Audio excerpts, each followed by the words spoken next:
Pikiran yang menuntun kita pada kecemasan, kemarahan, atau rasa iri seringkali terasa mengganggu. Namun, mereka sebenarnya membawa pesan tersembunyi, sebuah kode dari diri kita yang menunggu untuk dipahami. Di video ini, kita akan menelusuri cara mengelola pikiran negatif, bukan untuk menekannya, tapi untuk menjadikannya sumber kecerdasan dan kebijaksanaan dalam hidup. Studi psikologi dari University of California menunjukkan bahwa orang yang mampu menyadari pikiran negatif tanpa menilai diri sendiri memiliki kontrol emosi yang lebih baik dan tingkat stres lebih rendah. Kesadaran ini bukan sekedar teori, melainkan praktik yang bisa langsung dirasakan.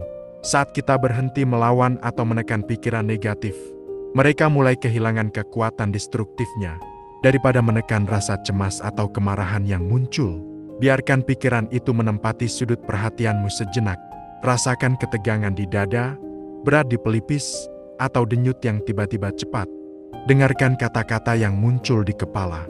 Meski terdengar kasar atau tidak masuk akal, tanyakan pada diri sendiri, bukan untuk menilai, tapi untuk memahami apa yang ingin ia peringatkan. Luka atau kebutuhan mana yang belum saya akui? Saat kita membiarkan pikiran itu muncul secara utuh, tanpa menutup mata atau membungkamnya, mereka perlahan berubah dari gangguan menjadi sumber informasi, peta yang menunjukkan sisi diri yang jarang kita perhatikan. Selanjutnya, cermati pola dan jenis pikiran yang muncul. Apakah biasanya datang di pagi hari, saat bekerja, atau setelah interaksi sosial tertentu? Mengidentifikasi pemicu membuat kita lebih bijak dalam menanggapinya.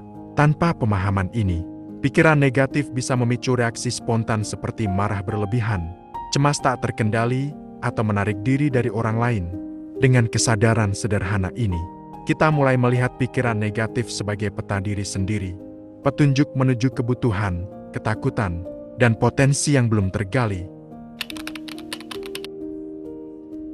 Neuroscience modern menjelaskan bahwa pikiran negatif sering muncul bukan tanpa alasan. Mereka adalah gema dari pengalaman masa lalu, trauma yang belum tuntas, atau bias kognitif yang tersembunyi di bawah kesadaran. Dr. Richard Davidson, ahli psikologi saraf emosi, menekankan bahwa memahami asal-usul pikiran adalah kunci untuk mengubah reaksi impulsif menjadi refleksi bijaksana.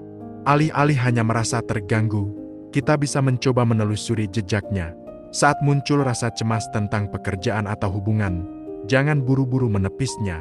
Cobalah bertanya dalam hati, apakah ini berasal dari pengalaman sebelumnya, ketakutan apa yang sedang diulang, dan pola apa yang sering muncul. Dalam proses itu, pikiran negatif menjadi semacam arsip hidup, rekaman pengalaman yang memberi informasi tentang kebutuhan, batasan, dan nilai diri yang belum sepenuhnya disadari. Lebih jauh lagi, menyadari asal-usul pikiran negatif membuat kita membeda-bedakan antara fakta dan persepsi. Misalnya, rasa takut ditolak bisa muncul bukan karena bahaya nyata saat ini, tapi karena pengalaman lama yang belum terselesaikan. Dengan cara ini, pikiran negatif mulai kehilangan dominasi emosionalnya dan berubah menjadi petunjuk strategis. Peta internal yang menuntun kita memahami diri lebih dalam, bukan sekedar sumber kegelisahan. Penelitian tentang mindfulness dan cognitive behavioral therapy menunjukkan bahwa pikiran negatif, bila dicermati dengan benar, dapat meningkatkan kemampuan analisis, kreativitas, dan pemecahan masalah. Alih-alih menjadi beban, mereka bisa menjadi cermin yang menyoroti pola tersembunyi dalam diri kita.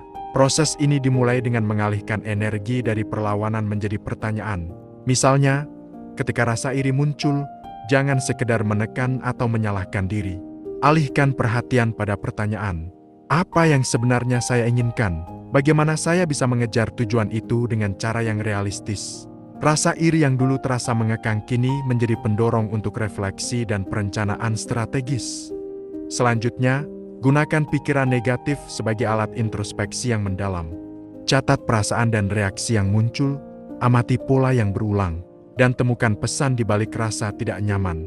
Misalnya, kemarahan terhadap rekan kerja mungkin bukan tentang mereka, tapi tentang batasan pribadi yang belum ditegakkan. Dengan cara ini, setiap pikiran negatif memberi kita informasi yang sebelumnya tersembunyi. memungkinkan keputusan yang lebih bijaksana dan tindakan yang lebih tepat. Proses ini tidak instan dan kadang menantang. Namun, dengan kesadaran yang konsisten, pikiran negatif berhenti menjadi musuh internal dan mulai berperan sebagai mentor pribadi, memberi wawasan yang tidak bisa diberikan oleh pikiran yang selalu nyaman dan tenang.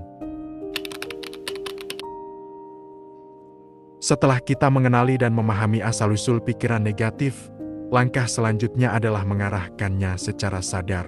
Sebab kesadaran sejati tidak berhenti di pengamatan, tapi berlanjut pada pengelolaan energi batin. Pikiran negatif memiliki kekuatan dorong. Jika tidak diarahkan, ia bisa menghancurkan fokus. Tapi jika disalurkan dengan tenang, kekuatan yang sama bisa menjadi bahan bakar untuk tindakan yang lebih cerdas. Alih-alih tenggelam dalam isi pikiran, latih diri untuk mengamati jarak antar pikiran, ruang sunyi di antaranya. Di ruang itu, keputusan lahir dengan lebih jernih. Kita mulai melihat bahwa tidak semua pikiran perlu diikuti, tidak semua emosi layak dijadikan arah. Kesadaran memberi kita kemampuan memilih mana yang pantas diberi energi dan mana yang sebaiknya dibiarkan lewat seperti awan. Bahkan, psikologi positif menekankan bahwa praktik mindfulness dan self-compassion dapat mentransformasi pola pikir negatif menjadi pemahaman yang lebih dalam. Misalnya, saat frustrasi dengan sebuah proyek, catat apa yang mengganggu, evaluasi strategi, dan gunakan informasi itu untuk langkah berikutnya. Kuncinya adalah penerimaan yang aktif, bukan pasif. Pikiran negatif ditempatkan sebagai alat untuk membaca diri sendiri. Seiring waktu, kita belajar merespons dengan lebih tenang, tidak bereaksi secara impulsif, dan menyalurkan energi mental yang sebelumnya terbuang.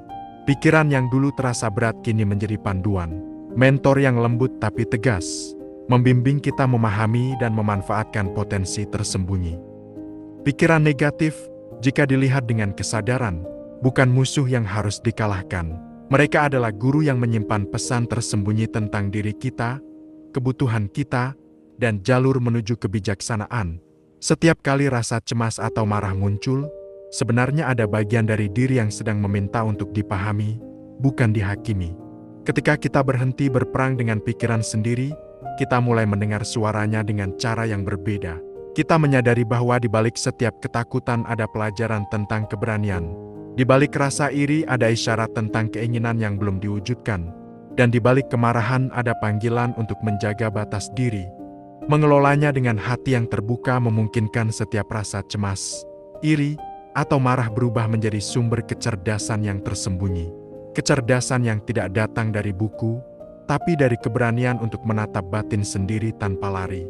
Dan dari sana, kebijaksanaan perlahan tumbuh, tenang, jernih, dan matang oleh pengalaman. Kalau kamu merasa video ini memberi insight baru tentang cara mengelola pikiran negatif, jangan lupa untuk subscribe agar tidak ketinggalan konten reflektif berikutnya. Klik like jika video ini membantu, dan bagikan ke teman atau orang yang mungkin butuh perspektif ini. Komentar juga pengalamanmu, bagaimana kamu mengelola pikiran negatif sehari-hari, agar kita bisa belajar bersama.